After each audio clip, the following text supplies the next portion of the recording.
Hi hello నమస్తే నేను మీ సంధ్య.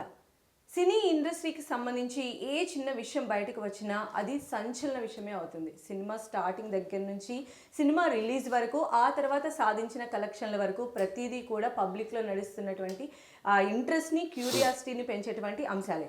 అయితే రీసెంట్గా మనం చూస్తున్నాము, పెద్ద హీరోలకి సంబంధించి రిలీజ్ విషయంలో చాలా క్లాష్లు అనేవి ఎదుర్కొంటూ ఉన్నారు. ఫైనాన్షియల్ ప్రాబ్లం వల్ల మూవీస్ ఆగిపోయినటువంటి సందర్భాలు ఉన్నాయి. టాలీవుడ్ ఇండస్ట్రీలో అసలు ఇలాంటి పరిస్థితులు ఎందుకు ఉన్నాయి, గతంలో కూడా ఉన్నాయా? 50 సంవత్సరాలుగా తెలుగు సినీ పరిశ్రమతో ప్రయాణం చేస్తూ దర్శకునిగా, నిర్మాతగా, టాలీవుడ్ పెద్దగా ఉన్నటువంటి తమ్మారెడ్డి భరద్వాజ్ గారితో మనం ఉన్నాము. ప్రస్తుతం వారితో మాట్లాడదాము. టాలీవుడ్ ఇండస్ట్రీలో జరుగుతున్నటువంటి అన్ని విషయాలపైన కూడా ఆయనతో కూలంకషంగా మనం డిస్కస్ చేద్దాం. నమస్తే సార్, గుడ్ మార్నింగ్ సార్. నిజంగా ఇండస్ట్రీకి సంబంధించి ఏ చిన్న విషయం బయటకు వచ్చినా చాలా క్యూరియాసిటీ ఉంటుంది సార్ కామన్ పబ్లిక్లో. రిలీజ్కి సంబంధించి ఎంతైతే ఎక్సైటింగ్గా ఉంటారో, ఆగిపోయినా లేకపోతే దానికి సంబంధించి ఏదైనా నెగిటివ్ వచ్చినా కూడా అంతే క్యూరియస్గా ఉంటారు. రీసెంట్గా మనం చూసాం సార్, ఒక సినిమా అంటే ఓ పెద్ద హీరో, పెద్ద బ్యానరు, ఇన్ని 100 కోట్ల బడ్జెట్ అనుకున్నటువంటి సినిమాలు ఆగిపోతున్నాయి. అది కూడా ఫైనాన్షియల్ క్రైసిస్ వల్ల. సో దీనిపైన మీరు ఏమంటారు సార్? అలాంటి సిచ్యువేషన్ అసలు ఎందుకు వస్తుందని మీ ఎక్స్పెక్టేషన్? అంటే ఇప్పుడు మీకు ఈ సంవత్సరంలో ఆగిపోయిన 2 సినిమాలకి ఇబ్బంది వచ్చింది. హరిహర వీరమల్లుకుని అఖండాకి వచ్చింది. యాక్చువల్గా ప్రొడ్యూసర్స్ గతంలో ఉన్న అప్పులు, దానికి ఏదో లేట్ అవటాలు, దాని మీద వచ్చిన ప్రాబ్లం తప్ప యాక్చువల్ సినిమా మీద వచ్చిన ప్రాబ్లం కాదు. హరిహర వీరమల్లు కానీ ఇది కానీ డైరెక్ట్గా ఆ సినిమాకి సంబంధించింది కాదు. గతంలో ఉంది, ఇక్కడ దీనికో గతంలో ఏదో ఉన్నాయి, ఆయనకి గతంలో ఏవో ఉన్నాయని ఆ 2 సినిమాలకి ఇబ్బంది వచ్చింది. దానికి సాల్వ్ చేశారు అప్పట్లో కొంతమంది. ఇప్పుడు దీనికి కూడా యాక్చువల్గా రాత్రికి సాల్వ్ అయిపోయింది. అది 12 తారీఖు వస్తుంది అనుకుంటా, 12th రిలీజ్ అనుకుంటున్నాను. నేను అనుకుంటున్నాను సాల్వ్ అయిపోయింది కాబట్టి యాజ్ ఎర్లీ పాసిబుల్ వస్తారు కదా. ప్రాబ్లీ 12th వస్తారేమో అనుకుంటున్నాను నేను. Okay sir. అంటే బాలయ్య ఫ్యాన్స్కి మీరు ఇప్పుడు ఇచ్చినటువంటి విషయము వాళ్ళకి చాలా మోరల్ బూస్టింగ్. ఎందుకంటే వాళ్ళు చాలా డిసప్పాయింట్ అయిపోయారు. అంటే మనం చూసాం బాలయ్య ఫ్యాన్స్ బేస్ ఎలా ఉంటుందో మనకు తెలుసు, వాళ్ళ ఆరా కూడా ఎలా ఉంటుందో తెలుసు. పైగా ఫస్ట్ పాన్ ఇండియా మూవీ అనేసరికి ఆ ఎక్స్పెక్టేషన్స్ అవన్నీ కూడా ఉన్నాయి. సో జనరల్గా ఫ్యాన్స్ మధ్య ఈ ఆగిపోయింది అనగానే ఒక వార్ నడిచింది సార్. ఆ వార్ని అసలు మీరు ఎలా చూస్తారు సార్? అసలు ఏంటో తెలియదు. వారంటీ ఏం కొట్టుకున్నారు ఏంటి? ఫ్యాన్స్ అంటే వేరే ఫ్యాన్స్, బాలయ్య ఫ్యాన్స్ మధ్య ఆగిపోయింది కొంచెం, మీ హీరో ఇలాగా అని ఉంటుంది కదా సార్. ఏముంటుంది, ఆగిపోతే కష్టం ఉంది, వాళ్ళ కష్టం వాళ్ళది. ఆగిపోయినంత లోపల ఏం తేడా లేని రావు. ఆగిపోయినా ఆ సినిమాకి మళ్ళీ నెక్స్ట్ వీక్ వచ్చినా, ఆ తర్వాత వారం వచ్చినా దాని రెవెన్యూ ఓపెనింగ్ అట్లాగే ఉంటుంది, ఏం తగ్గదు. బట్ ఏంటంటే మొన్న వచ్చి ఉంటే ఆ రోజుకి ఒక ప్రిపరేషన్ ఉండి ఉంటుంది కదా, అంత వస్తుందా రాదా అనేది కొంచెం తేడా ఉంటుంది. ఓ 3-4 కోట్లు అటు ఇటుగా ఉంటుంది, అంతకంటే పెద్ద ఏం రాదు. ఓకే, అప్పుడున్న హైప్తో రిలీజ్ అయి ఉంటే ఒకలా ఉంటుంది. తర్వాత అదే చెప్తున్నా, ఏం తేడా ఏముండదు. 3-4 కోట్లే తేడా ఉండదు, ఏం రాదు. సినిమా బాగుంటే ఏమి రాదు, బాగోపోతే ఏ సినిమా అయినా అంతే కదా. అప్పుడు రిలీజ్ అయినా ఇప్పుడు రిలీజ్ అయినా అంతే. సో దానికి దీనికి సంబంధం లేదు, సినిమా బాగుంటే ఉంటుంది. బట్ పెద్ద సినిమాలకి ఏంటంటే ఫస్ట్ 3 days బాగున్నా బాగోకపోయినా ఒక రెవెన్యూ వచ్చేస్తుంది. సండే దగ్గరికి వచ్చేటప్పుడు ఒక లాగేస్తుంది, మేజర్ అమౌంట్ లాగేస్తుంది. మండే విపరీతమైన ఫాల్ వస్తుంది అనమాట. బాగుంటే మండే మోర్ దెన్ 50% ఉంటుంది, బాగోపోతే 25% పడిపోతుంది. అయితే సార్ మనం చూస్తే ఈ మూవీకి సంబంధించి 14 రీల్స్ హీరోకి మధ్య ఉన్నటువంటి ఇష్యూ అనేది ఎప్పటిదో. బట్ దాన్ని వాళ్ళు మెయిన్గా చూపించి ఒక పెద్ద హీరోకి సంబంధించి ఇలా కోర్టులకు వెళ్ళటం కానీ, అది ఎలాంటి ఇంపాక్ట్ అనేది చూపిస్తుంది ఫర్దర్గా మళ్ళీ అలాగా అందరూ కలిసి ఒక మూవీ చేయాలనుకున్నప్పుడు? నాకు తెలిసి హీరోతో ప్రాబ్లం ఏం లేదు. హీరో గారు పార్ట్నర్ కదా, పాప పార్ట్నర్, హీరో గారు అమ్మాయి పార్ట్నర్ దాంట్లో. సో హీరోకి ప్రొడక్షన్ హౌస్కి ప్రాబ్లం ఏం లేదు, వాళ్ళంతా బాగానే ఉన్నారు. ఒక ప్రొడక్షన్ హౌస్ పాపను ఇంకొకళ్ళు కలిసి ప్రొడక్షన్, రెండో వాళ్ళది పాత ఎరోస్తో ఏదో ప్రాబ్లం ఉండి వాళ్ళు కోర్టుకు వెళ్తే దాని మూలాన స్టే వచ్చింది తప్ప ఏం లేదు. అది కూడా సార్ట్అవుట్ అయిపోయింది. బట్ థర్స్డే సార్ట్అవుట్ అయ్యింటే ఫ్రైడే రిలీజ్ అయ్యేది, అది అవ్వలేదు, నిన్న సాటర్డే అయింది. ఇలాంటి టైంలో ప్రొడ్యూసర్ గిల్డ్ కానీ, ప్రొడ్యూసర్ కౌన్సిల్ కానీ జనరల్గా సినిమాలకి సపోర్ట్ చేస్తుందంటారు సార్?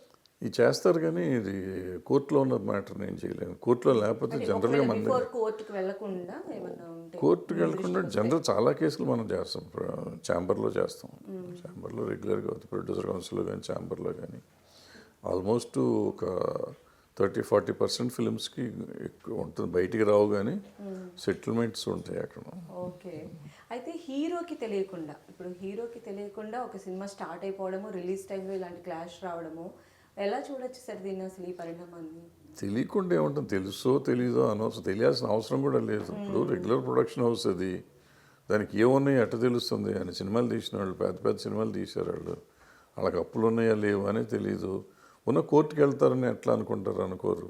ఏదో ఉండి ఉంటారు, సెట్ అయిపోతలే అనుకుని ఉంటారు, తెలిసి ఉండకపోవచ్చు. అయితే గతంలో మీరు చెప్పారు హరిహర వీరమల్లు అక్కడ ఇప్పుడు రిలీజ్ క్లాష్ని ఎదుర్కొన్నాయి. అయితే రాజాసాబ్ కమింగ్ వచ్చేటువంటి రాజాసాబ్కి సంబంధించి కూడా ప్రొడ్యూసర్స్ అలానే ఢిల్లీ కంపెనీకి మధ్య ఇలాంటి క్లాషే ఉందనే రూమర్ వస్తుంది సార్.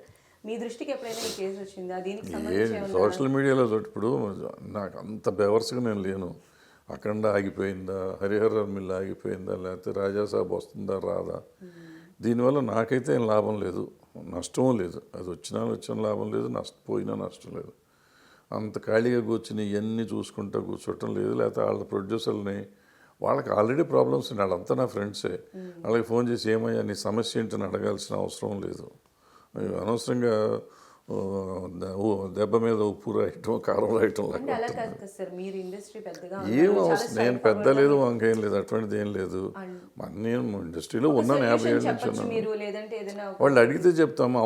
అనవసరంగా ఏళ్ళు పెట్టకూడదమ్మా. ఇప్పుడు నాకు సమస్య ఉంటుంది, నేనుండే ఇరిటేషన్లో ఎవరన్నా అడిగితే నాకే కోపం వస్తుంది. సిమిలర్గా వాళ్ళు కూడా అంతేగా, వాళ్ళకి ఏదో ఉంటుంది. వాళ్ళ సమస్య నేను పరిష్కారం చేస్తానో లేకపోతే సలహా ఇస్తానో వాళ్ళు అనుకుంటే నా దగ్గరికి వస్తే నేను సలహా ఇవ్వచ్చు.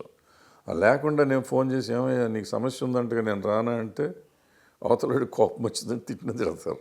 మనకి ఎందుకు చెప్పు, దూరంగా ఉంటే బెటర్ కదా, మన పని మనం చూసుకుంటే బెటర్. అయితే పవన్ కళ్యాణ్ గారు కూడా గత సినిమాల్లో ఇలాంటి ప్రాబ్లం వస్తే ఆయనే మనీ మ్యాటర్ని సాల్వ్ చేశారని అంటున్నారు. సో అంటే ఇప్పుడు ఉన్నటువంటి హీరోలు లేదా ఇలాంటి సమస్యల్లో ఉన్నటువంటి హీరోలు నిజంగా అలాంటి త్యాగం చేయాల్సి ఉంటుందంట. చాలా సినిమాలకు చాలామంది హీరోలు చేస్తూ ఉంటారు, మనకు తెలియదు. చాలా సినిమాలకి, పెద్ద సినిమాలకి హీరోలు ఎంతో కొంత వదిలిపెడతారు. రెగ్యులర్గా జరిగేది ఈ సమస్య అంతా, ఇది కొత్త విషయం ఏం కాదు. ఇప్పుడు కూడా ఈ సినిమా కూడా వీళ్ళంతా మళ్ళీ ఏదో చేసి ఉంటారు. ఇవన్నీ మనకి బోయపాటి గారు బాలకృష్ణ ఇద్దరు రెమ్యునరేషన్ తగ్గించుకున్నారు అనే వార్తలు కూడా వస్తున్నాయి. వింటున్నాం, అది కూడా వింటున్నాం. నాకు పర్సనల్గా తెలియదు కాబట్టి వింటమే, మీరు విన్నట్టు నేను వింటమే కదా, నాకు తెలియదు. అంటే మీకు ఇండస్ట్రీలో ఉన్న లోటుపాట్లు, అడ్జస్ట్మెంట్స్ అవన్నీ తెలుసు. కొన్ని తెలిసినా మాట్లాడకూడదు, కొన్ని తెలుసుకుంటానికి నాకు ఇంట్రెస్ట్ లేదు ఫస్ట్. మీరు చెప్పింది అంటే నేను కూడా విన్నాను, అది డెఫినెట్గా అయ్యి ఉంటుంది. అవ్వకపోతే సార్ట్ అవుట్ అవ్వదు కదా, అది ప్రాబ్లమ్. ఎందుకంటే దానివల్ల హీరో మైలేజ్, ఇమేజ్ ఆయనకు ఉన్నటువంటి ఇది కూడా కొంచెం పెరుగుతూ ఉంటుంది కదా, ఇలాంటి ప్రాబ్లం ఉన్నప్పుడు వాళ్ళని రెక్టిఫై చేస్తే. ఎందుకు ప్రాబ్లం ఉన్నప్పుడు సాల్వ్ చేయటం ఎందుకు, రేట్లు పెంచడం ఎందుకు, తగ్గించడం ఎందుకు, నా ఆలోచన అట్టా ఉంటుంది. ఇప్పుడు నేను రూపాయికి చేసి 2 రూపాయలు చేస్తానని చెప్పి సినిమా రిలీజ్ రోజు ప్రాబ్లం పెట్టి రిలీజ్ ఆగిపోయేది పరిస్థితి వచ్చి నేను తగ్గించి ఇదంతా బేరాలు ఆడుకోవటం ఎందుకు, ముందే దాన్ని సెట్ చేసుకోవచ్చు కదా. అందరం ఎక్స్పీరియన్స్డ్ పీపులే కదా, నా ఆలోచన అట్టా ఉంటుంది. సో అందుకని నేను దాంట్లో ఏలు పెట్టిన వినటానికి కూడా పెద్దగా ఇంట్రెస్ట్ ఉండదు నాకు. అయితే సార్ కొంతమంది ప్రొడ్యూసర్స్ ఏంటంటే హీరో డేట్స్ దొరికాయి కదా అని చెప్పేసి వాళ్ళు ఎక్కడో ఒక్కడ తెచ్చేసి చేసేస్తున్నారు, దానివల్లే ఇలాంటి ప్రాబ్లం అనేది రైజ్ అవుతుంది అని అంటున్నారు సార్. అదేం లేదు, హీరో డేట్స్ ఉంటేనే డబ్బులు పడతాయి. హీరో డేట్ లేకుండా నేను ఏదో సినిమాకి ప్రొడ్యూసర్ అనేవాడు ఒక సర్టెన్ అమౌంట్ పెడతాడు, 20%, 25%, అయితే 50%. ఇప్పుడు కొంతమంది 100% పెట్టేవాళ్ళు ఉన్నారు. 100% పెట్టేవాళ్ళకి రిలీజ్ అవుతుందా అవ్వదా అని డౌట్ ఉంటుంది. ఇప్పుడు ఇట్లా రాజు వెడ్స్ రాంబాబు లాగా ఉంటే వాళ్ళు ఫైనాన్స్ చేస్తూ ఉంటారు కాబట్టి సినిమా చేస్తూ ఉంటారు, చిన్న సినిమాలు చేసుకోవచ్చు. పెద్ద సినిమాలకు వచ్చేటప్పటికి ఏంటంటే ఫైనాన్సెస్ ఇస్తూ ఉంటారు చాలామంది. ఈ డబ్బులు డెఫినెట్గా రికవర్ అవుతాయి. ఎందుకంటే పెద్ద సినిమాలకి ఆల్మోస్ట్ 80% కాస్ట్ రికవర్ అవుతుంది, ఆల్మోస్ట్ 80%. 20% ప్రొడ్యూసర్ పెడతాడు, 20-25% ప్రొడ్యూసర్ పెడతాడు అనే ఉద్దేశంతో వీళ్ళు అప్పిస్తారు. ప్రొడ్యూసర్ ఆ 25% పెట్టకుండా చేసాడు అనుకోండి, ఇటువంటి సమస్యలు వస్తాయి. పెట్టలేదు అనుకోండి, పెట్టారా లేదా తెలియదు. వీటికి వచ్చినవన్నీ పాత ప్రొడ్యూసర్ పెట్టకపోవటం కాదు, ఈ పాత సినిమాల సమస్యలు, పాత ఇష్యూస్. సో కొన్ని చోట్ల కొంతమంది పెట్టకపోతే రిలీజ్ రోజు ప్రాబ్లం వస్తుంది. అంటే 80% గ్యారంటీడ్ రెవెన్యూ ఉంది కదా, ఆ గ్యారంటీడ్ రెవెన్యూ వస్తుంది. బట్ ఈ 20% కూడా ఈయన రికవర్ చేసుకుంటానికి ట్రై చేస్తే ప్రాబ్లమే. నా డబ్బులు వస్తేనే సినిమా రిలీజ్ అని ఈయన కూడా అనుకున్నాడు అనుకోండి, అలా కట్టలేదు అనుకోండి, ఇది నా డబ్బు నేను తీసేసుకున్నాను, వాళ్ళు కట్టాల్సింది హీరో తగ్గించుకోవాలి, డైరెక్టర్ తగ్గించుకోవాలంటే వాళ్ళు చచ్చినట్టు కట్టాల్సి వస్తారు. అంటే వాళ్ళ ప్రెస్టేజ్ కోసం వాళ్ళు కట్టాల్సి వస్తారు. ఓకే సార్, ఈ బడ్జెట్స్ పెరిగిపోవటం కూడా ఇది ఎంత మంచి ఇండస్ట్రీకి ఎంత డ్యామేజ్ చేస్తుందంటే ఏం చెప్తారు? చాలా డ్యామేజ్ అన్నమాట ఇండస్ట్రీకి. ఇవాళ సినిమాలో ఖర్చు, సినిమా మీద ఖర్చు కంటే సినిమాలో ఖర్చు ఎక్కువ అన్న. సినిమా కోసం పెడతా. ఇప్పుడు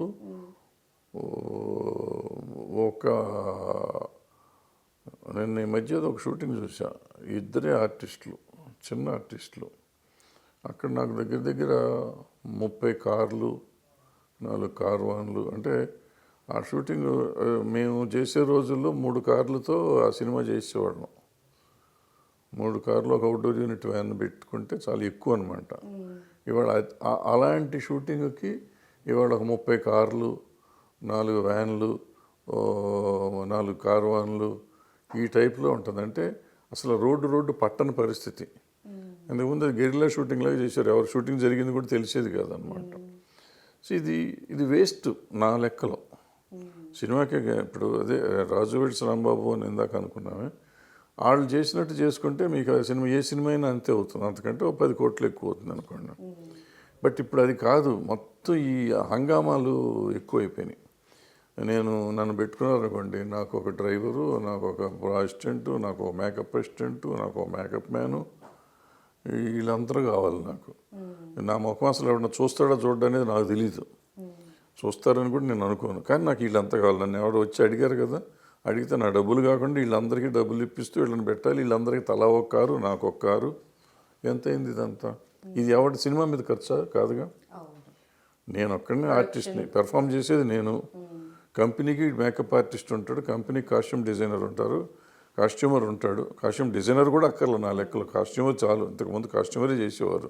ఇప్పుడు కాస్ట్యూమ్ డిజైనర్కి మళ్ళీ అసిస్టెంటు, మళ్ళీ కంపెనీ కాస్ట్యూమ్ మ్యాను, మళ్ళీ నా పర్సనల్ కాస్ట్యూమ్ మ్యాను. ఎంతమంది అయ్యారు? వీళ్ళంతా ఎందుకు? ఏం చేస్తాను? నా బట్టలు, నా చొక్కా ప్యాంటు ఇంత ఏడిస్తే నేను ఈ చొక్కా ఈ ప్యాంట్ వేస్తాను. దీనికి ఒక డిజైనర్కి అసిస్టెంటు, కాస్ట్యూమర్కి అసిస్టెంటు, నా పర్సనల్ కాస్ట్యూమరు, ఇంతమంది ఉంటున్నారు. పూర్వకాలం ఎన్టీ రామారావు నాగేశ్వరరావు గారు ఇల్లు లైన్లో నుంచి మేకప్ వేయించుకునేవారు. మరి ఇప్పుడు ఒక్కొక్కళ్ళు ఎవరి దాళ్ళు రాసుకుంటున్నారు. వాళ్ళకి ఒక కార్వాను, గొడవ, గందరగోళం. అవన్నీ కార్వాన్స్ చాలా అవసరం. ఎందుకంటే అవుట్డోర్స్కి వెళ్ళినప్పుడు టాయిలెట్స్ ఇవన్నీ ఇబ్బందులు ఉంటాయి. కొన్నింటికి కొన్ని అవసరాలు వాడుకోవాలి, అనవసరానికి ఎక్కువ వాడకూడదు. ఏమవుతుంది, ఈ పేమెంట్స్ రోజు సాయంత్రం అయ్యేసరికి 10 లక్షలు 20 లక్షలు కట్టాల్సి వస్తున్నాడు ప్రొడ్యూసర్. అది 25,000 50,000 కట్టే రోజుల నుంచి 25 లక్షలు కట్టే పరిస్థితికి వచ్చారు. ఇదంతా వేస్ట్ ఖర్చు నా లెక్కలో కడతాను. ఓకే, అంటే సినిమా గ్రాండియర్, దాని రిచ్నెస్ ఇదేం కనపడదు, గ్రాండియర్ ఏం కనపడదు. మనం షూటింగ్ చేసినప్పుడు గ్రాండ్గా కనపడుతుంది, బయట సినిమాలు ఏం కనపడుతుంది. సినిమాలో కనిపించాల్సిన ఎలిమెంట్ స్టోరీయే అంటారు. అంతేగా, స్టోరీ బాగుండాలి. ఏదో రిచ్గా ఇప్పుడు మనం ఈ ఫ్లాట్లో కూర్చొని మాట్లాడుతున్నాం, ఇది కాదు అని అనుకున్నారు అనుకోండి. మనం 5 స్టార్ హోటల్కి వెళ్ళి కూర్చున్నాం అనుకోండి. 5 స్టార్ హోటల్లో రేట్ ఏదో ఉంటుంది. ఇది మీకు ఇదే ఇంటర్వ్యూ మీరు ఇక్కడ రూపాయి ఖర్చు లేకుండా చేశారు. 5 స్టార్ హోటల్కి వెళ్తే వాడు గంటకి లెక్కేస్తాడు. ఆ గంటకి లెక్కేసినాక మనందరం కాఫీలు తాగుతాము. ఆ కాఫీలు తాగితే ఇక్కడ తాగితే 10 రూపాయలు అయిపోతుంది, అక్కడ తాగితే 12,000 అవుతుంది 5గురం కాఫీ తాగితే. ఇది సింపుల్, అంతే తేడా సినిమాకి. గ్రాండియర్కి నా గ్రాండ్ లేని దానికి తేడా. ఈ కంటెంట్లో డిఫరెన్స్ ఏమైనా ఉంటుంది. అక్కడికి వెళ్ళిన ఇవే ప్రశ్నలు వేస్తారు, ఇక్కడ ఉన్న అదే ప్రశ్నలు వేస్తారు. బట్ చూసేటప్పటికి అబ్బా బ్రహ్మాండం అనుకుంటారు. అనుకున్నందువల్ల డబ్బులేం రావు మీకు ఎక్స్ట్రా. సినిమాలో కూడా అంతే. అయితే పెద్ద హీరోల సినిమాలకి ఎందుకు ఈ పరిస్థితి అంటే ఏం చెప్తారు సార్? అంటే వాళ్ళని తీసుకెళ్ళి ఆ పొజిషన్లో ఉంచేయడం వల్ల దాన్ని మ్యాచ్ చేయడమా, లేకపోతే హీరోని బియాండ్ దాని పైకి తీసుకెళ్ళడం? అదేం లేదు. బట్ మనమే ఆ పెరగాలి, ఇంత కావాలి అంత కావాలి అనుకుని పోటీ తత్వం ఒకటి వచ్చింది.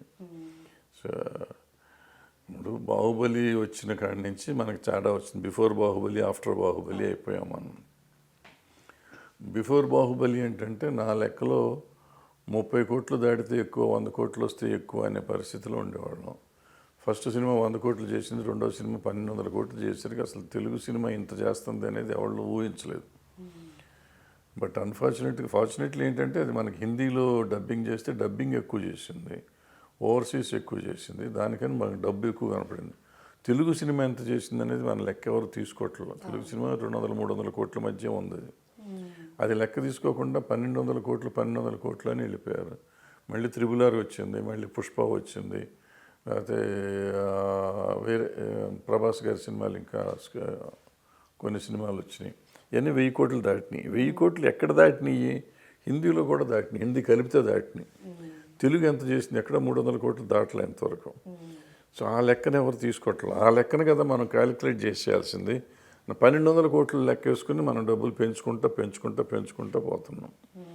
ఈ పెరగటంతో వాళ్ళకి పెరిగితే పెరిగింది, వస్తుంది పోతుంది అని ఇందాక చెప్పినట్టు 80% ఎట్టైనా రికవర్ అవుతారు కాబట్టి వాళ్ళు పర్లా. బట్ ఇప్పుడు ఈ చిన్న సినిమా తీసే వాళ్ళందరికీ ఈ ఆర్టిస్టులు వాళ్ళని చూసి పుల్లిని చూసి నక్కవాత ఎట్టుకుందని ఇందాక చెప్పిన 5 నేను కూడా తీసుకుంటున్నా. ఇప్పుడు నేను సినిమాలో యాక్టర్ని కాదు, పాడు కాదు. నన్ను ఎవరిని వచ్చి అడిగితే నేను ఈ లిస్ట్ అంతా చెప్తున్నా. నాకు డబ్బులు ఇవ్వటమే ఎక్కువ, నాకు వేషం ఇవ్వటమే ఎక్కువ. బట్ ఈ 5 ఆ డబ్బులు ఇవ్వాలి, వీళ్ళు 5 ఒక కారు ఇవ్వాలి, దానికి కారుకి పెట్రోలు, డ్రైవర్ మళ్ళీ ఎంత అవుతుంది చూడండి. అంటే చిన్న సినిమా కూడా కాస్ట్ పెరుగుతుంది.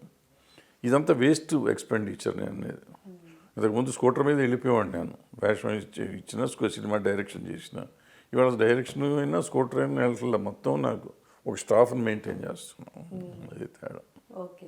అండ్ సార్ ఇప్పుడు మనం చూస్తే ఒకప్పుడు సినిమాలు మీరు ఆల్మోస్ట్ ఇన్ని ఇయర్స్ ఆఫ్ 5 దశాబ్దాలుగా మీరు ఇక్కడ ఉన్నారు కాబట్టి చాలా వేరియేషన్స్ మీరు చూసుంటారు వస్తున్నటువంటి ఇప్పుడు ఓటీటీల వరకు కూడా.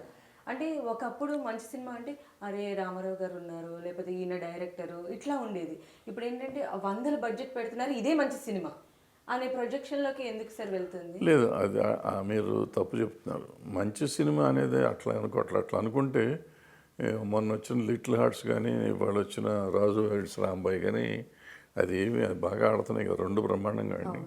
అంతకుముందు వచ్చిన 35 వేసుకోండి, అంతకుముందు వచ్చిన సామాజిక వర్గమన వేసుకోండి, విరూపాక్ష వేసుకోండి, చిన్న సినిమాలు చాలా బ్రహ్మాండంగా ఆడినాయి. కోర్టు వేసుకోండి, ఇవన్నీ చాలా బాగా ఆడినాయి సినిమాలు.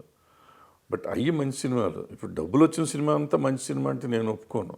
డబ్బు వచ్చింది, hit cinema, super hit cinema అనుకోండి, దానికైనా పైన సుప్రీం హిట్ అనుకోండి, మీరు ఏదన్నా అనుకోండి, మంచి సినిమా అంటే నేను ఒప్పుకోను.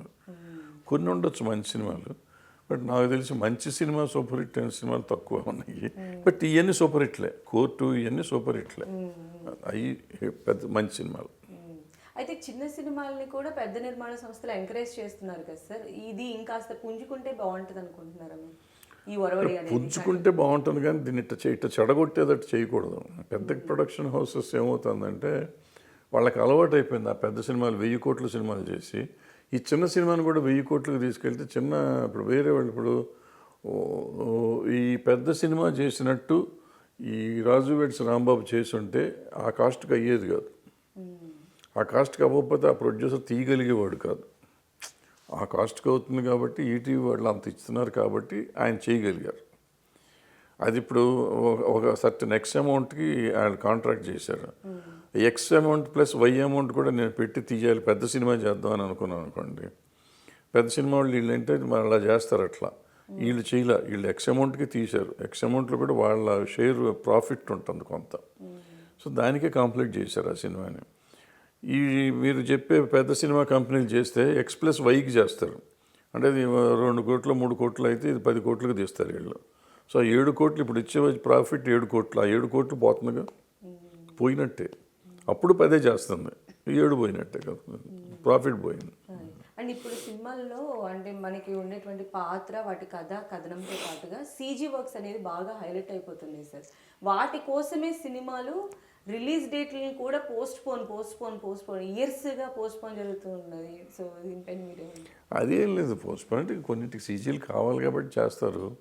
సీజీ మీద ఇప్పుడు మనకి ఎలా మీరు తెలుగు వాళ్ళకి నరసింహ సినిమా ఓన్లీ సీజీ మీద, గ్రాఫిక్స్ అది యానిమేషన్ మీద తీశారు. సో వీళ్ళు గ్రాఫిక్స్ చేస్తే ఆడేస్తుందేమో అని వీళ్ళు లెక్కలు చేస్తూ ఉంటారు. అట్లాగే ఆ రోజున బాహుబలి కానీ లేకపోతే త్రిబుల్ ఆర్ కానీ ఈ సినిమాలన్నింటిలోనూ మీకు సీజీ వర్క్ ఎక్కువ ఉంది. వాటి మూలాన బాగా ఆడినాయి అని వీళ్ళకి ఒక నమ్మకం, కథ ఉంది అని అనుకోరు. ఇప్పుడు మనం ఎక్కడంటే మన తప్పు ఏంటంటే ఓ సినిమా ఆడిందంటే సినిమాలో కంటెంట్ ఉంటే ఆడుతుంది, కంటెంట్ అవసరమైతే మనం సీజీ చేయాలి. ఒక సినిమా ఆడింది కాబట్టి దాంట్లో సీజీ ఉంది కాబట్టి నేను సీజీ చేస్తాను అనుకుంటే తప్పు. మన కథ అనుకున్నాం అనుకోండి, దానికి సీజీ కావాలనుకోండి డెఫినెట్గా చేయాలి సీజీతో. అయితే సార్ ఇక్కడ డిస్ట్రిబ్యూటర్స్ అందరూ అంటే రిలీజ్ టైంకి రిలీజ్ అవ్వకపోతే లేదా అనుకున్నంతగా సక్సెస్ కాకపోతే మెయిన్ ఇంపాక్ట్ పడేది డిస్ట్రిబ్యూటర్స్. వాళ్ళు కూడా ఎక్కడో ఫైనాన్స్ తీసుకొచ్చి వాటికి ఇంట్రెస్ట్ పే చేస్తూ ఉంటారు కదా సార్. సో డిస్ట్రిబ్యూటర్స్కి సంబంధించి ఏం చెప్తారు సార్ మీరు? డిస్ట్రిబ్యూటర్ సంబంధించి ఏం లేదమ్మా. ఇప్పుడు నేను ఇందాక చెప్పినట్టు ఈ సినిమా వస్తుంది, ఏ సినిమా అయినా తెలుగు సినిమా 300 కోట్ల కంటే చేయదు. అంటే ఏ సినిమా అయినా 300 కోట్ల రేంజ్లో నేను తీసుకోవాలి. ఇన్న 1000 కోట్ల రేంజ్లో నేను తీసుకుని లాస్ వచ్చిందని నేను చుట్టూ తిరిగితే ఎందుకు ఎవరి దగ్గర తీసుకోమన్నాడు? పోటీ పడి మనం తీసుకుంటున్నాం. ఇప్పుడు నేను ఒక సినిమా ఉంది, ఏదో పర్టికులర్ సినిమా ఎక్స్ సినిమా ఉంది, ఎక్స్ సినిమా నేను వై రేటు కొందామని నేను వెళ్తాను. వై రేట్ అంటే వయబుల్ అని నేను అనుకుంటా. మీరు వెళ్ళి వై కాదండి వై ప్లస్ ఎక్స్ ఇస్తాను మీరు అని మీరు వెళ్తే మీకు వయ్యే వచ్చింది, ఆ ఎక్స్ అమౌంట్ నాకు తిరిగి ఇవ్వమంటే ఏది ధర్మం? మీద తప్పు ప్రొడ్యూసర్దా? ప్రొడ్యూసర్కి ఆశ ఉంటుంది, డబ్బులు ఎక్కువ ఇస్తానంటే తీస్తాడు. ఇచ్చినప్పుడు మళ్ళీ నువ్వు కట్టు అంటే ఎందుకు నువ్వు అడిగావు? నిన్ను నీ ఇంటికి వచ్చి బాబు అతను ఎక్స్ ఇస్తానంటే ఎక్స్ కాదు ఎక్స్ ప్లస్ వై ఇవ్వు, కావాలంటే నేను తిరిగి ఇస్తాను లేకపోతే ఏదో ఇస్తాను హామీ ఇచ్చినా ఆయన బాధ్యుడు. ఆయన రాట్లా మీ ఇంటికి, మీరు వాళ్ళ ఇంటికి వెళ్తున్నారు, వెళ్ళి బతిమాలుతున్నారు, బామాలుతున్నారు, రికమెండేషన్ చేస్తున్నారు, తీసుకుంటున్నారు. మళ్ళీ సినిమా ప్రాబ్లం వచ్చేటప్పటికి ఆడి మీద పడిపోయి నాకు కడతలేదు, అది చేశాడు, దుర్మార్గుడు, దుష్టుడు, మోసగాడు అని. ఇది ఎంతవరకు న్యాయం? ఓకే సార్, ఇప్పుడు గవర్నమెంట్ ఏదైనా సినిమా వస్తుంది అని అంటే రేట్లు పెంచడం, టికెట్ ప్రైజెస్ పెంచుకోవడం లేదా అదనపు షోలకు ఇవి ఇస్తూ ఉంటారు కదా. ఇప్పుడు అఖండ 2ని మనం తీసుకున్నాం అనుకోండి, ఆల్రెడీ ఈ జీవో వచ్చేసింది, ఇప్పుడు మళ్ళీ కొత్త జీవోకి వాళ్ళు వెళ్ళాల్సి ఉంటుంది. సో అప్పుడు కూడా సేమ్ ఉంటుందా సార్, ప్రైజెస్ పెంచుకోవడం కానీ అదనపు షో కానీ? వాళ్ళు గవర్నమెంట్ ఇచ్చేది వీళ్ళు అడిగేదాన్ని బట్టి వాళ్ళు ఇస్తారు అంతే. ఓకే సో అలాంటి మనం చేసుకోవచ్చు, ప్రాబ్లం ఉండదు, జీవోలు అనేవి తెప్పించుకోవచ్చు. గవర్నమెంట్లో తెచ్చుకోవటమే కదా, చేసుకుంటారు. ఓకే అండ్ సార్, ఇప్పుడు చూస్తున్నటువంటి సినిమాల ట్రెండ్ని చూస్తే మీరు యాజ్ ఏ డైరెక్టర్గా ప్రొడ్యూసర్గా ఉన్నారు కాబట్టి మీరు ఎప్పుడైనా అనుకున్నారా సార్ ఇప్పుడున్న ట్రెండ్స్ లేదా ఇప్పుడు మీకు ఎంతో చెప్తున్నటువంటి చిన్న చిన్న సినిమాల్ని ప్రొడ్యూస్ చేయాలని కానీ లేదా అలాంటి కంటెంట్ని డైరెక్ట్ చేయాలని కానీ అనిపించింది? అది డైరెక్ట్ చేయాలని కోరిక లేదు కానీ సినిమాలు తీయాలని కోరిక అయితే ఉంది. ఓకే సో అంటే ఇప్పుడున్నటువంటి చాలా జోనర్స్లో సినిమాలు వస్తున్నాయి సార్ ఓటీటీ ప్లాట్ఫామ్స్లో. మీరు అబ్జర్వ్ చేస్తే మీకు బాగా హుకింగ్గా అనిపిస్తున్నటువంటి జోనర్ ఏది? నేను ఫ్యామిలీ టైప్ ఏమో, నేను ఇప్పుడు రోజువాడ్స్ రాంబాబు లాంటివి అటువంటి అయితే నేను కొంచెం ఇంట్రెస్ట్గా ఉంటాను. ఆ కోర్టు 35 ఇటువంటి సినిమాలు నన్ను ఇన్స్పైర్ చేసినాయి, కొంత ధైర్యం కూడా ఇచ్చినాయి. I'm trying to do that kind of films. అవుతుందా అవదా నాకు తెలియదు కానీ ప్రయత్నం అయితే ఉంటుంది. ఓకే స్టోరీస్ చెప్తూ ఉంటారా సార్ కొత్త? రోజు వింటాను. ఓకే అది సూన్గా మేము ఎక్స్పెక్ట్ చేయొచ్చా మీ దగ్గర నుంచి అలాంటివి? అండ్ సార్ ఇప్పుడున్న ఫిలిం ఇండస్ట్రీలో ఎస్పెషల్లీ కొత్తగా వస్తున్నటువంటి నటీనటులు కూడా ఏంటంటే ఇలా వచ్చి అంటే యాక్టింగ్ పర్ఫార్మెన్స్ అలాంటివి ఏముండవు, భారీ కట్అవుట్లు కూడా మనం చూడట్లేదు, చాలా సింపుల్గా వస్తున్నారు, మనలో కలిసిపోతున్నారు ఇండస్ట్రీలో, వాళ్ళు కూడా వన్ ఆఫ్ ద ఇదిగా నిలబడుతూ ఉన్నారు. సో వాళ్ళపైన మీరు ఏమంటారు సార్ అప్కమింగ్ ఆర్టిస్ట్కి సంబంధించి ఎలాంటి అవకాశాలు ఉంటాయి? అవకాశాలు బాగానే ఉంటాయి, అంతలో ఉంటాయి. అంటే వాళ్ళు నిలబెట్టుకోవాలి, ఎక్కడైనా ఆర్టిస్ట్కి వాళ్ళు నిలబెట్టుకునే దాన్ని బట్టి ఉంటుంది. రకరకాల సమస్యలు ఉంటాయి మగవాళ్ళకైనా ఆడవాళ్ళకైనా. ఆ సమస్యల్ని అధిగమించి వాళ్ళు కంట్రోల్ చేసుకుంటే ఇండస్ట్రీలో నిలబడతారు. అంటే కొంతమందికి కొన్ని అడ్వాంటేజెస్ ఉంటాయి, కొంతమందికి డిసడ్వాంటేజెస్ ఉంటాయి. దీన్నైనా మనం అడ్వాంటేజ్గా తీసుకోగలిగితే పైకి వస్తాం. అడ్వాంటేజ్ని మనం సరిగ్గా వాడుకోకపోతే ఇబ్బందుల పాలవుతాం. బట్ ఏదైనా టాలెంట్ ఉంటే ఏం చేసినా చెల్లుబాటు అవుతుందమ్మా. ఏడిపించు, సతాయించు, కొట్టు, తిట్టు ప్రొడ్యూసర్ని, డైరెక్టర్ని, అయినా నీ ఎమ్మడి పడతారు. అది మనకు మార్కెట్ ఉంటే. మార్కెట్ లేకపోతే నువ్వు ఎంత ఇదైనా కానీ నీ దగ్గరికి రారు. మొత్తం ఎంతోమందిని చూసాం, పెద్ద టాప్ టు బాటమ్ ఇప్పుడు దాకా అందరిని చూసాం.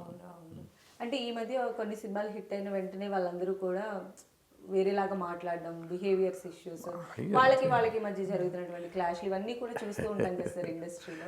ఇవన్నీ ఏంటంటే ఈ మధ్య ఫ్యాషన్ అయిపోయింది, కాంట్రవర్షియల్గా మాట్లాడతాం, యారగెంట్గా మాట్లాడతాం అనేది చేస్తే ఈ మీడియా హైప్ వస్తుందని, సోషల్ మీడియాలో ఎక్కువ కనపడతామని, సోషల్ మీడియా కోసం చేసేవాళ్ళు కొంచెం హైప్ తెచ్చుకుంటున్నారు.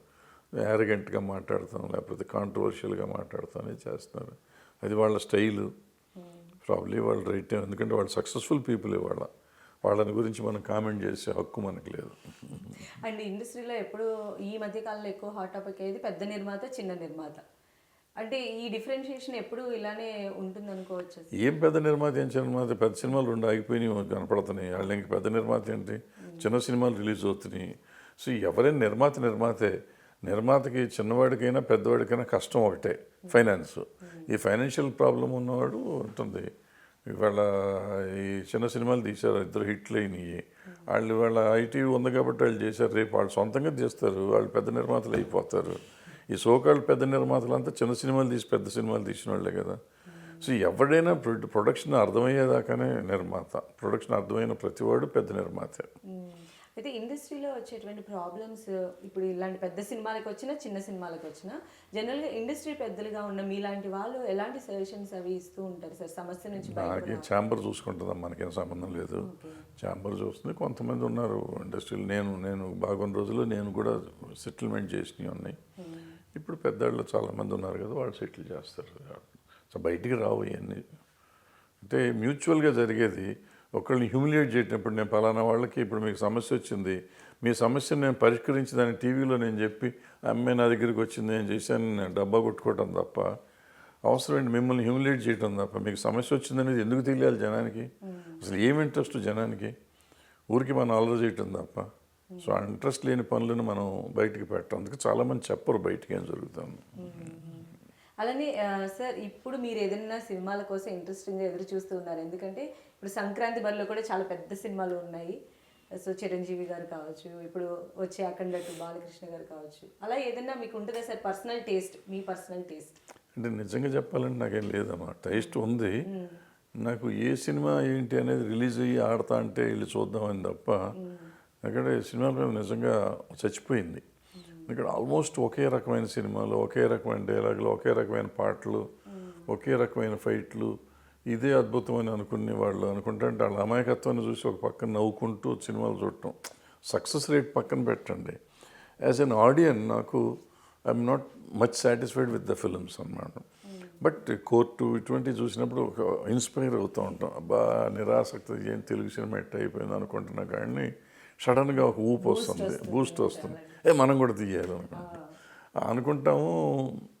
ఒక్కోసారి అది మెటీరియలైజ్ అవటం చాలా కష్టం. ఇవాళ ఉన్న కండిషన్కి నేను అడ్జస్ట్ అయ్యి సినిమా చేయటం అనేది చాలా కష్టం. అయితే సార్ ఒకవేళ మీ దగ్గర నుంచి ఒక సినిమా కనుక వస్తే ఫ్యామిలీతో పాటుగా ఇప్పుడు ఉన్నటువంటి ఎలిమెంట్స్ అన్నీ కూడా యాడ్ చేస్తారా? గతంలో మీరు తీసినటువంటి దర్శక శైలిని మార్చే వల్ల ఇప్పుడు నేను దర్శకత్వం చేయను, 99% సినిమా డైరెక్షన్ చేయను. చేసే అవకాశం యాక్టింగ్ ఎవరిని ఇస్తే చేస్తాం, సొంతంగా ఎంతవరకు నేను చేయను మేడం. సో పెద్ద ఇంట్రెస్ట్ కూడా కాదు, నాకు యాక్టింగ్ రాదు, అందుకని దాని మీద కాన్సన్ట్రేషనే లేదు నాకు.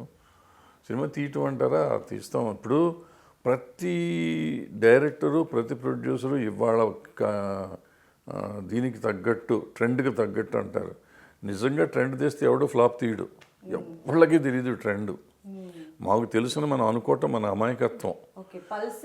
పల్స్ తెలీదు. ఎప్పుడు నేను ఒక ఆడియన్గా నేను ఆలోచించాలి. నేను ప్రొడ్యూసర్ అయినా డైరెక్టర్ అయినా నేను ఒక ఆడియన్గా నేను సినిమా చూస్తే, నేను మీ సినిమా చూస్తే ఎట్లా ఉంటుంది అనుకోవాలి. బట్ నేను సినిమా తీసేటప్పుడు అట్లా అనుకోను. నేను నా సినిమా ఎవడైనా చూస్తాడని నేను అనుకుంటా. మేజర్గా మనం ఫెయిల్యూర్ అయ్యేది ఇక్కడ. నేను నా ప్రొడ్యూసర్గా ఆలోచించకూడదు, నేను ఒక ఆడియన్గా ఆలోచించాలి. డైరెక్టర్ కూడా ఆడియన్గా ఆలోచించాలి, ఆర్టిస్ట్ కూడా ఆడియన్గా ఆలోచించాలి. ఎవళ్ళకాళ్ళు ఏంటంటే అబ్బా నన్ను చూసేస్తారు హీరో అనుకుంటాడు, నేను ఏది తీసినా నడుస్తున్నాను డైరెక్టర్ అనుకుంటాడు, మనం అబ్బా అద్భుతమైన కంటెంట్ ఇస్తున్నాను ప్రొడ్యూసర్ అనుకుంటాడు. 3 కరెక్ట్ కాదు. ఈ 3 నేను ఆడియన్ అయితే ఈ కంటెంట్, ఈ ప్రొడక్షన్ చూస్తానా అనేది ఆలోచిస్తే అర్థమైపోతుంది. ఇప్పుడు కరెంట్ నడుస్తున్న ట్రెండ్ సీక్వెల్స్ లేదంటే సినిమాటిక్ యూనివర్స్, దీనిపైన మీ ఒపీనియన్ ఏంటి సార్? నాకు అర్థం కాలేదు అసలు ఏంటో, దాని మీద యూనివర్స్ ఏంటో తెలీదు, ఏదో చెప్తా ఉంటాం. అందులో మనకి అన్ని వస్తూ ఉంటాయి అన్నమాట, లైక్ హాలీవుడ్. నాకు నిజంగా తెలియదు, నాకు అర్థం కాలేదు. అంటే యూనివర్స్ అనేది అర్థం కాలేదు. సో ఏదో చెప్తా ఉంటారు. ఇప్పుడు జంజీ అనేది అంటున్నారు ఇప్పుడంతా. సో వాళ్ళకి ఇటువంటి కొత్త కొత్త పేర్లు చెప్తే వాళ్ళు కంగారు పడి చూసేస్తూ ఉంటారు. సో నేను కంగారు పడతలేదు కాబట్టి నాకు తెలియదు. అండ్ ఇప్పుడు బడ్జెట్ గురించి మనం మాట్లాడుకున్నాం, జెన్జీ కొత్త కొత్త పదాలు అంటాం కాబట్టి, అంటే సినిమా అసలు స్టార్ట్ అవ్వక ముందే అది ఇన్ని వందల కోట్లు కలెక్ట్ చేస్తుంది అనేటువంటి స్టేట్మెంట్స్ కూడా చూస్తున్నాం సార్. దాని ఎలా అర్థం చేసుకోవాలి, అంటే ప్రేక్షకుడి పైన ఎలాంటి ప్రభావాన్ని చూపిస్తాయి అంటారు ఇలాంటివన్నీ? అంటే ఒకటి ఉంటుందమ్మా, ఇప్పుడు ఫర్ ఎగ్జాంపుల్ నేనే కల్కి సినిమా 5,000 కోట్లు 6,000 కోట్లు చేస్తుంది, ఈవెన్ 10,000 కోట్లు కూడా చెయ్యాలి అని కూడా ఒక స్టేట్మెంట్ ఇచ్చాను. ఎందుకు ఇచ్చానంటే నేను వెళ్ళి ఆ లొకేషన్లో వాళ్ళకి చూసా, వాళ్ళు ఏర్పాట్లు చూస్తే ఆ మేకింగ్ స్టైల్ కానీ, వాళ్ళు తయారు చేస్తున్న ఎక్విప్మెంట్ కానీ, దానికి ప్రిపరేషన్స్ కానీ హాలీవుడ్ని మించి ఉండినాయి. బట్ అందులో మిస్ అయింది ఏంటంటే వాళ్ళు కథ మిస్ అయ్యారు. కాబట్టి అది 1,200-1,500 కోట్ల దగ్గర ఆగిపోయింది. వాళ్ళు నేను అనుకున్నట్టు వాళ్ళు చూపించింది వాళ్ళ పడ్డ కష్టం అంతా సినిమాలో కనపడి ఉంటే నేను అనుకున్నట్టు 5,000 కోట్లు చేసేది, 4,000 కోట్లు చేసేది. అది ఉంటుందో ఉండదో నాకు తెలియదు, వాళ్ళ సినిమాని గురించి మనం ఎవరు కామెంట్ చేయటానికి. కానీ బట్ నాకు అనిపించింది చెప్తాను. అంటే సిమిలర్గా ప్రొడ్యూసర్ కూడా అట్లాగే ఆలోచిస్తాడు. నేను ఇంత ఎఫర్ట్ పెడతాను, ఇప్పుడు నేను అవుట్ సైడర్, నా సినిమా ఎవరితో మంది కాదు, అవుట్ సైడర్ని వెళ్ళి చూసినప్పుడు నాకు ఆ ఫీలింగ్ వచ్చింది. సో నాకే ఫీలింగ్ వస్తే వాళ్ళు ఎంత ఫీల్ అయ్యి ఉంటారు, వాళ్ళు 10,000 కోట్లు ఫీల్ అయ్యి ఉండాలి మరి ధర్మంగా అయితే. సో ఇక్కడ ఏంటంటే ప్రాబ్లము, మనం చేసేటప్పుడు అట్లా ప్రిపేర్ అయితే బాహుబలి ఉంది, వాళ్ళు కూడా ఇట్లాగే ప్రిపరేషన్ చూస్తే వాళ్ళకి అనిపిస్తుంది మనం ఇంత కష్టపడుతున్నాను. నేను కొంతమంది పులిని చూసి నక్కవాత పెట్టుకుందని ఇప్పుడు ఏంటంటే ఈ 2 సినిమాలు చెప్పాను. ఈ 2 సినిమాల్లో రెమ్యునరేషన్ పార్ట్ 20-30% ఉంటుంది, cinema content part cost of production చాలా ఎక్కువ ఉంటుంది. మిగిలిన సినిమాల్లో రెమ్యునరేషన్ పార్ట్ 70% ఉంటుంది, 30% ప్రొడక్షన్ కాస్ట్ ఉంటుంది. కానీ వాళ్ళు ఈ సినిమాలతో కంపేర్ చేసుకుంటారు. ఈ 2 సినిమాలు ఎక్కడో ఒక డిఫరెన్స్ ఉంది. ఒకటి బాహుబలి చూసినా, త్రిబుల్ ఆర్ చూసినా, లేకపోతే పుష్ప చూసినా, లేకపోతే ఇది చూసినా, కల్కి చూసినా ఎక్కడో కొంత డిఫరెన్స్ ఉంటుంది. వాళ్ళు పడ్డ కష్టానికి ఒక తేడా, సినిమాలో కొంత తేడా కనపడుతుంది. మిగిలిన సినిమాల్లో డబ్బు కనపడుతుంది కానీ కథ కనపడదు, ఇంకోటి కనపడదు, వాళ్ళ కష్టం కూడా కనపడదు. డబ్బు అంటే హీరోకి ఇచ్చేసాము, డైరెక్టర్కి ఇచ్చేసాము, ఇంకోళ్ళకి ఇచ్చేసాము, లేకపోతే లొకేషన్లో ఖర్చు పెట్టాము, సెట్ వేసాం, ఇది ఏది నాకు అవసరంలా. నాకు సినిమా చూస్తున్నంతసేపు బాగుందా లేదా, అంతే కదా. సో ఈ బాగున్నాయంటే బాగున్నాయి, అట్లీస్ట్ ఆడియన్స్కి నచ్చినవి చూశారు, 1,200 కోట్లు ఇచ్చారు. బట్ నా లెక్కలో వాళ్ళు పెట్టిన ఖర్చుకి వాళ్ళు చేస్తున్న దానికి 5,000 కోట్లు చేయాలి, అవి చేయలేదు. సో యాజ్ ఎ ప్రొడ్యూసర్గా సార్, ఇప్పుడు ఉన్నటువంటి డైరెక్టర్లలో మీకు బాగా నచ్చినటువంటి డైరెక్టర్ ఉన్నారా? వీళ్ళల్లో ఇది చాలా బాగుంది ఈ డైరెక్షన్ క్వాలిటీ, మీరు యాజ్ ఎ ప్రొడ్యూసర్గా మీ టేస్ట్ ప్రకారం. అంటే నాకు ఈ మధ్యకాలంలో అంటే నాగశ్విన్ మీద కొంచెం నమ్మకాలు ఉన్నాయి, బట్ కల్కిలో నన్ను డిసప్పాయింట్ చేశాడు నిజంగా చెప్పాలంటే. అంతకుముందు 2 సినిమాలు తీశాడు, బ్రహ్మాండంగా తీశాడు అతను. మహానటి కానీ దానికి ముందు సినిమా కానీ బ్రహ్మాండంగా తీశాడు. బట్ కల్కిలో ఏంటంటే కష్టం కనపడుతుంది, అతను కష్టం కనపడుతుంది, మేకింగ్ కనపడుతుంది. కానీ ఆ స్క్రీన్ ప్లే రాసుకున్న విధానం కానీ, సినిమా కానీ కరెక్ట్ మూడ్లో తీసుకెళ్ళుంటే అది నిజంగా ఎక్కడికో వెళ్ళిపోతుంది, ప్రపంచ చరిత్రలో నిలబడే సినిమా అయ్యి ఉండేది. అందుకని అతని మీద నాకున్న నమ్మకం అంత చేస్తాడు అనుకున్నాను. ఫినిషింగ్ అంత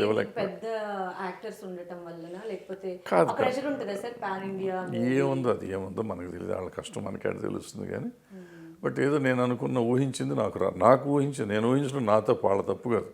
వాళ్ళు ఎంత అనుకున్నా అంత తీసుకుంటారు, నేను అనవసరంగా ఎక్కువ ఊహించానేమో, మనకు తెలియదు. అయితే ఇండస్ట్రీ పెద్దగా ఉన్నటువంటి తమ్మారెడ్డి గారి పైన కొన్ని ఎలిగేషన్స్ కూడా ఈ మధ్యకాలంలో ఉన్నాయి సార్, వాటిపైన మీ స్పందన? ఎలిగేషన్ అన్నారు, ఇంక ఎలిగేషన్ అన్నప్పుడు మన స్పందనే ఉంటుంది, ఎవడిష్టం ఆడిది. ఇప్పుడు ఎవరి మీదన్నా ఏదైనా చూసి, ఇప్పుడు నేను ఆ సినిమా కల్కి సినిమా 5,000 కోట్ల నేనేవాడిని అనుకుంటానికి, అట్లాగే మీరు నేను దొంగ అనుకుంటే అనుకోండి.